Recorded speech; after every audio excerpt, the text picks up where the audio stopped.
Orzudagi uy yoki yashirin muammo. Assalomu alaykum, aziz kuzatuvchilar. Bugun biz ko'chmas mulk bozoridagi eng xavfli va eng ko'p uchraydigan muammo, mulkka qo'yilgan taqiqlar, ya'ni xalq tilida aytganda, zapretlar haqida batafsil gaplashamiz. Kvartira yoki yer sotib olayotganingizda, odatda chiroyli ta'mirga, qulay lokatsiyaga va narxiga e'tibor berasiz. Lekin ko'pincha eng asosiy narsa, mulkning huquqiy tozaligi chetda qolib ketadi.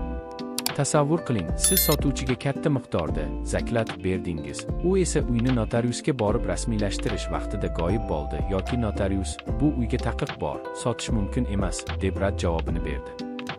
Bunday vaziyatda nafaqat vaqtingiz, balki asabingiz va eng asosiysi, yillab yig'gan sarmoyangiz xavf ostida qoladi. Bugun men sizga mana shu tuzoqlarga tushmaslik uchun professional yo'riqnomani taqdim etaman.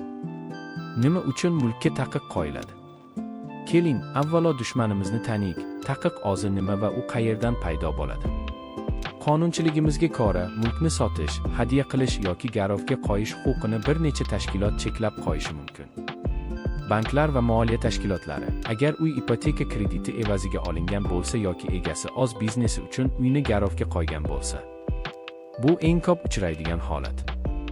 Majburiy ijro byurosi (MIB) agar mulk egasining soliqdan qarzi bo'lsa, aliment to'lamagan bo'lsa yoki biron bir ma'muriy jarimalari egilib qolgan bo'lsa, MIB tizim orqali darrov barcha mulklarga avtomatik zapret qo'yadi.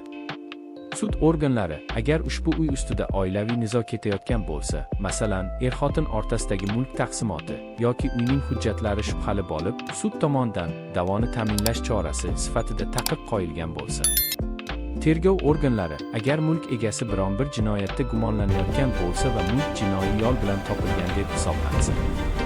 Zapretni onlayn va offlayn tekshirish usullari. Eski davrlarda bu ma'lumotni olish uchun bir necha idoralarga borib, navbatda turish kerak edi.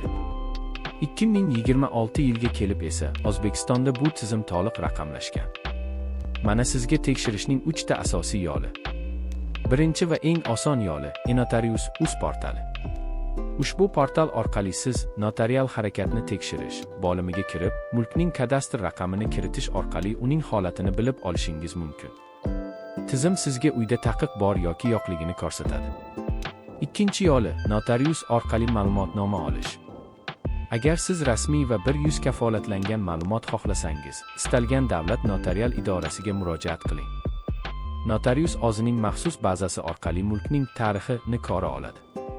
Unda nafaqat amaldagi taqiqlar, balki kim tomonidan va qachon qo'yilgani ham ko'rinadi. Uchinchi yo'li bilvosita tekshirish, MIB va soliq bazasi.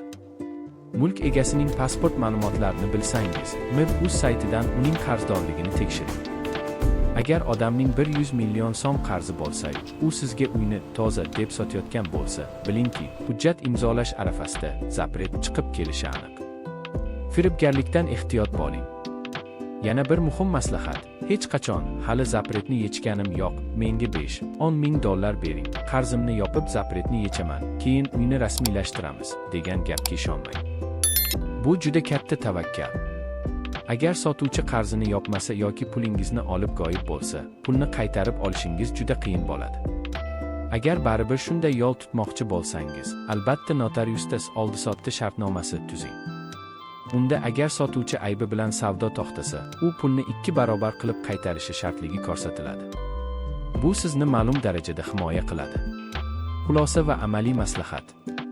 Xulosa qilib aytganda, uyni ko'zingiz bilan ko'rganingizdan ko'ra, uni qonun ko'zi bilan ko'rish muhimroq. Shoshma-shosharlik qilmang, har bir raqam va hujjatni qayta-qayta tekshiring. Mening sizga maslahatim, pulni berishdan oldin notariusga borib mulkni bron qilib qo'ying yoki taqiq yo'qligi haqida oxirgi soatdagi ko'chirmani talab qiling. Ushbu ma'lumot sizga foydali bo'ldimi? Agar mulk savdosi bo'yicha savollaringiz bo'lsa, izohlarda yozing. Biz har biriga huquqiy javob berishga harakat qilamiz. Videoni esa uy olmoqchi bo'lgan do'stlaringizga ulashing. Ularning millionlab pulini saqlab qolgan bo'lasiz. E'tiboringiz uchun rahmat. Keyingi videoda uyni sotib olgandan keyin qilinadigan eng birinchi ishlarni o'rganamiz.